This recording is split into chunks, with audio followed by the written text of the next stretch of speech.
Yang dijamin tidak berdosa 100 kali, yang tidak dijamin sama sekali.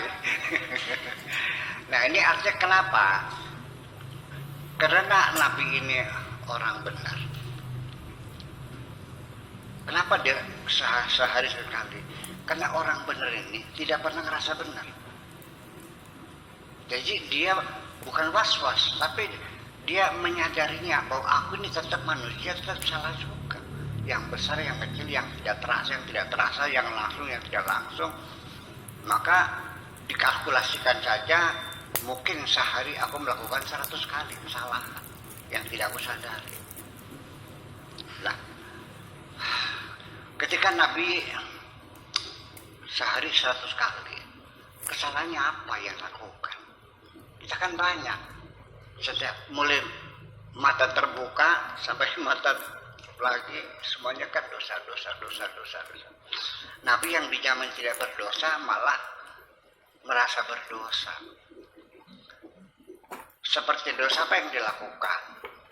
Satu contoh dalam Al-Quran, Nabi pernah menangis selama 3 hari, sedih melakukan kesalahan karena dia cemberut ketika ada orang buta.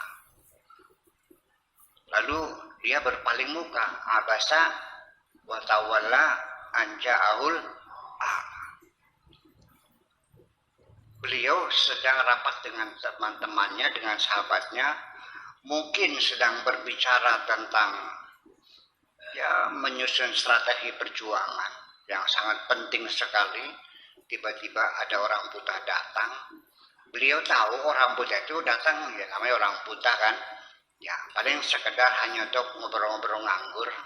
Mungkin di hati Nabi agak kesel barangkali, ngapain sih lagi repot ini datang ke sini. Mungkin seperti itu. Wajahnya abasa itu cemberut.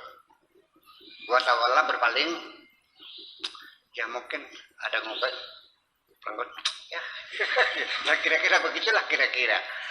Begitu Nabi begitu berpaling muka, langsung turun teguran dari Allah, abasa wa tawalla an ja'ahul a'ma. Konon diceritakan 3 hari 3 malam dia nangis, ya Allah ampunilah aku.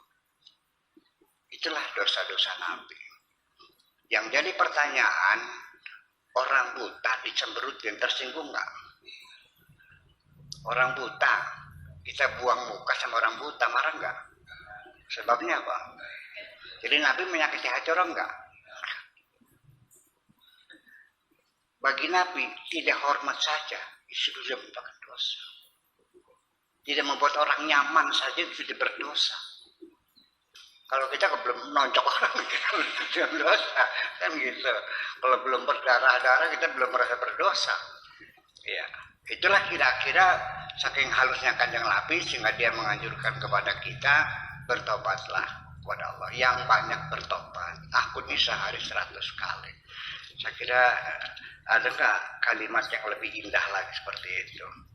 Juga seperti hadis Nabi, Innallaha azza wa jalla yabsutu yadahu bitaubati li musi'il laili ilan nahar wa li musi'in nahari ilan lail. Artinya sesungguhnya Allah membuka tangan menerima pertobatan orang yang melakukan kesalahan di siang hari sampai malam, dan menerima pertobatan orang yang berbuat salah di malam hari sampai siang. Allah terbuka tangan, membuka tangannya, siap mengampuni. Untuk orang yang berdosa di siang hari, dihitung sama Allah, dibuka tangan, silakan bertobatlah sampai malam. Nggak tobat juga, ya udah. Malamnya berdosa lagi, kata coba bertobatlah, kutunggu sampai siang. Enggak juga, ya udah. Setiap hari Allah menunggu pertobatan. Kurang seberapa lagi? Ya itulah kira seperti itu. Nah, termasuk kesegeraan dalam pertobatan juga sangat penting. Tidak menunda, nanti saja ada itu. Sebagai bukti ketidakseriusan. Diharapkan secepatnya setelah berdosa segera bertobat. Allah membujuk hambanya untuk segera bertobat seperti dalam Quran surat An-Nisa, innamat taubatu 'alallahi lilladzina ya'maluna su'a bijahalatin tsumma yatubuna min qarib. Yang artinya pertobatan dijamin akan diterima Allah hanya untuk orang yang melakukan kesalahan karena tidak mengerti kemudian segera bertobat. Ini ada komitmen Allah. Segera, cepat, ya, cepat. Gitu. Kalau nanti ya nanti perhitungannya lain lagi. Ini pakai innama itu artinya lil qasar, semata-mata. Innama Muhammadun Rasulun, innama anta Bashirun, innama anta Rasulun, innama ana mudarrisun, ya.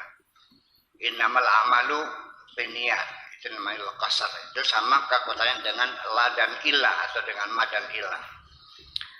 Jadi artinya bahwa orang yang hanya untuk orang yang bersegera bertobat itu yang dapat jaminan Allah pasti akan diampuni. Artinya bukan yang menunda-nunda tidak diampuni, enggak juga sih. Hanya itu untuk membujuk mereka supaya segera bertobat, supaya segera diampuni. Kita tidak tahu apa yang akan terjadi besok. Sebagai bukti ketulusan orang yang telah bertobat adalah dengan adanya meningkatkan kualitas.